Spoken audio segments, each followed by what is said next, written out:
I'm Brittany Bell, reading for the part of narrator. G. Dustin Sanborn, Bones. Susan Shepard-Howe reading the part of Pew. I'm Caitlin Crowley, reading the part of Mother. I'm Will Sims, reading the part of Jim.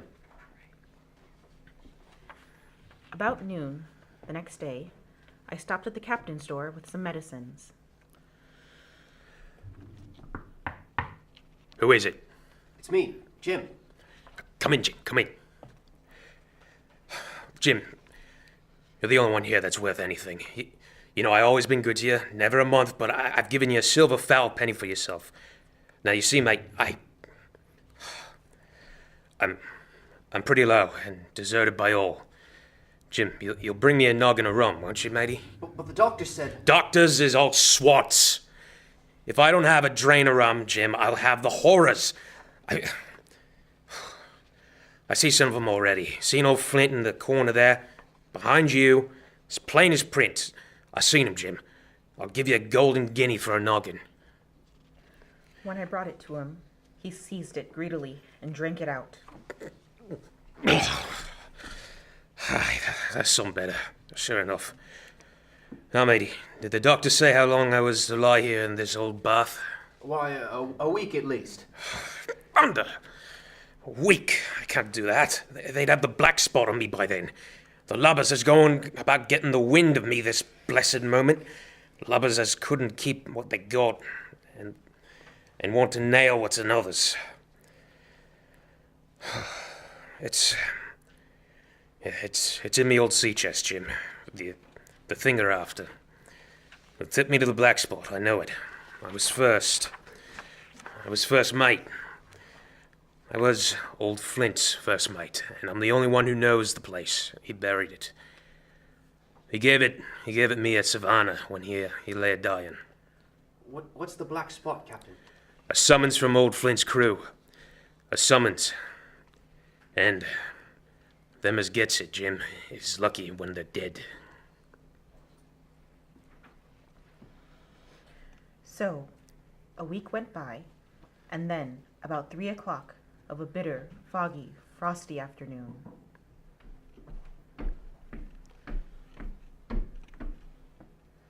I saw someone drawing closer, nearer, along the road. He was plainly blind, for he tapped before him with a stick, and he wore a great green shade over his eyes and nose, and he was hunched, as if with age or weakness, and wore a huge, old, tattered sea cloak with a hood. Kind Christian friends, take pity on a poor blind mariner who has lost the precious sight of his eyes in the gracious defense of his native country, England, and God bless King George, where or in what part of this country he may now be. You're at the Admiral Benbow Inn, sailor. Eh? Black Hill Cove. I hear a voice, a young voice. It's here where I miss me dead lights. Will you give me your hand, my kind young friend, and lead me in to the captain? I held up my hand, and the horrible, soft-spoken, eyeless creature gripped it in a moment like a vice.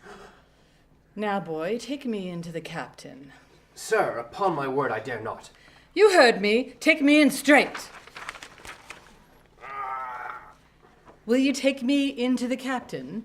Yes, sir. Good. And when I'm in view, say to him, here's a friend for you, Bill Bones. If you don't, I'll twist your arm right out of your body. Do you hear? Yes, sir, Stash your patter, damn you. Now, forward march. Here's a friend for you, Bill Bones. Now, Bill, sit where you are. Business is business. Hold out your left hand, Bill. Boy, take his left hand by the wrist and bring it near to my right. Here's a little bit of paper for you, Bill Bones. Now that's done. I'll be going. Goodbye, Bill. Goodbye. Jim? Yes, Captain. What time is it, Jim? 10 o'clock. 10 o'clock. 10 o'clock. 6 hours. We'll deader 'em yet. Pew and Black Dog and Long John Silver. The whole crew of 'em. We'll... Captain? Captain? Captain! Captain! The captain was dead, and there we were, my mother and I, a woman, and a boy of 14, alone at night in the house with the dead captain's body on the parlor floor. He owes us money, he does. A whole year, never a penny from him. And me, a poor widow. But Mother, if Black Dog comes back, or the blind man... Oh, Black Dog fiddlesticks. There's something in that old chest of his upstairs that's rightfully mine. And we'll have that chest open if we die for it. Mother, no, please. Close the blinds, Jim. We don't want anybody watching us from the outside. We have got to get the key off him.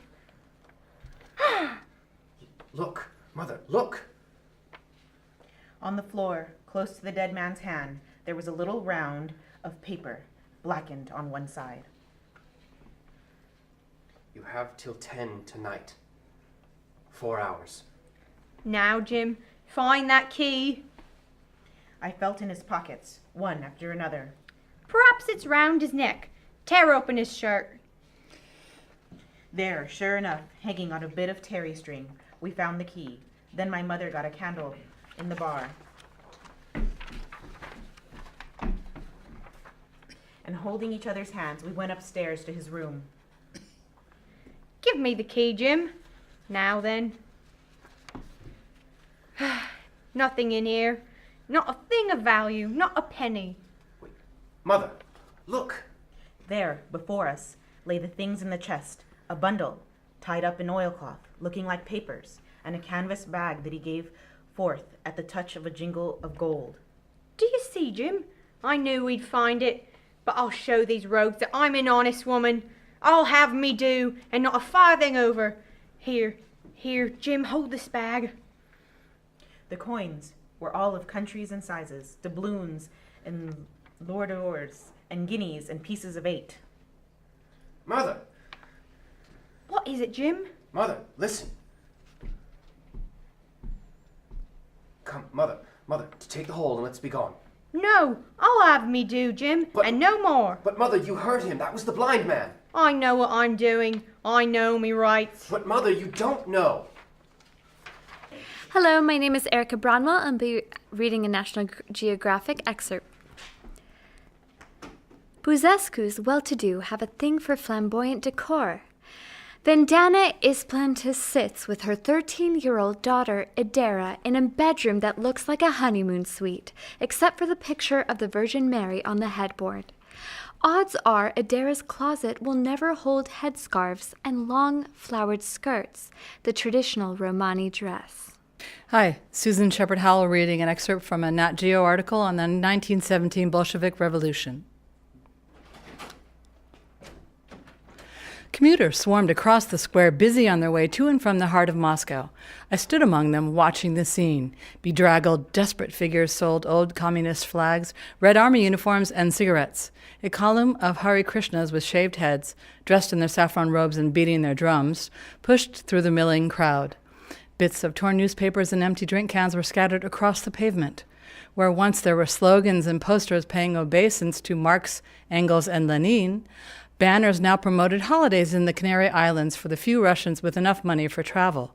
And a new slogan had taken the place of an old one celebrating the Bolshevik Revolution. Freedom works, it said. My name is Taylor Din, and I'll be reading for Geronimo Southwest of the National Geographic. This thorny wilderness was home to nomadic Apache, including Geronimo's Chiricahua band, long before the Spanish laid their claim. Born about 1823, Geronimo roamed the headwaters of the Gila River as a boy learning to hunt and raid. After the U.S.-Mexico border was drawn in 1848, a parade of miners and settlers crowded the Apache. War broke out in 1861, launching a cycle of death and retaliation that did not end until 1886 when Geronimo... I'm Kendall Wolford reading a National Geographic article. Legend has it that a fish named Hanako was the world's longest lived. After swimming for 226 years in Japan, the story goes, the scarlet fish died in 1977. Her scales were said to determine her elderly age, a notion that holds water with science today. Much as trees have rings, Fish have microscopic zones with their scales that reflect seasonal growth patterns. In summer, when food is abundant, fish grow quickly and produce wide zones. Winter lines are narrow.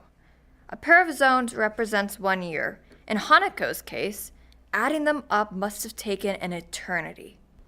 Hi, my name is Eddie Cleofe, and I will be reading Pearl Strivers from National Geographic. A car's old gas tank and some garden hose compose a homemade helmet for the Mississippi River pearl diver. Notes with the photo claim that the apparatus enabled the man to go down 70 feet and remain down 1.5 hours. He would have needed that much time to find anything. When this photo was taken in 1938, the Mississippi's population of pearly mussels had already been largely depleted for use by button factories. Hello, my name is Hernan Alvarez, and I'll be reading an article from National Geographic. Preached high in the Peruvian Andes, the royal retreat of Machu Picchu testified that the Inca masterful building, skilled with a precision-cut stone and perfectly placed cascade of terraces. I'm Caitlin Crowley reading an excerpt from National Geographic on Africa's Albertine Rift. As the global population soars toward 9 billion by 2045, this corner of Africa shows what's at stake in the decades ahead. The rift is rich in rainfall, deep lakes, volcanic soil, and biodiversity.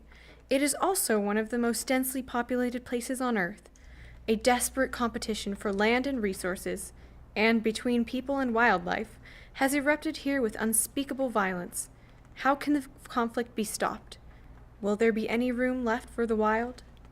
I'm Monica Delamore, and I'm reading an article from Canadian Arctic from National Geographic. Confident that the melted sea ice will still hold our weights in late June, my companion and I crossed the Baffin Islands, home base of ankle-deep meltwater, halfway through our 1,880 miles journey. We have already skied for 3 mountains, seeking renewal of our restless spirit in the Canadian Arctic. Brittany Bell, reading Cosmic Dawn by Jahid Bachiri. Objects in the universe radiate energy in various wavelengths, depending on how hot or cold they are. Exploding supernovae, for instance, are extremely hot. In addition to emitting visible light equal to that of billions of suns, their least short wavelength X-energy rays and gamma rays, detectable by specialized telescopes such as NASA's space-based Chandra X-ray Observatory. Toward the opposite, colder end of the spectrum are comets and asteroids, which shed infrared wavelengths longer than what our eyes and our optical telescopes can see. I'm Will Sims reading for Nat Geo. Picture 2 boulders dancing. That's an approximation of green turtle sex. 2 sumo-sized behemoths clip to each other's shells, fitting languidly through the crystal waters of a coral reef. A reef such as the one that encircles Ilha Europa off the southwestern coast of Madagascar, where an average more than 10,000 female green turtles congregate each year to mate, later going ashore to lay their eggs. My name is Aaron Razor, and I'm reading for National Geographic. A Pacific oyster releases its cloudy sperm at Oregon's Whiskey Creek Shellfish Hatchery. In some coastal waters, acidification is already severe. Here it has cut production in half by stunting oyster larvae.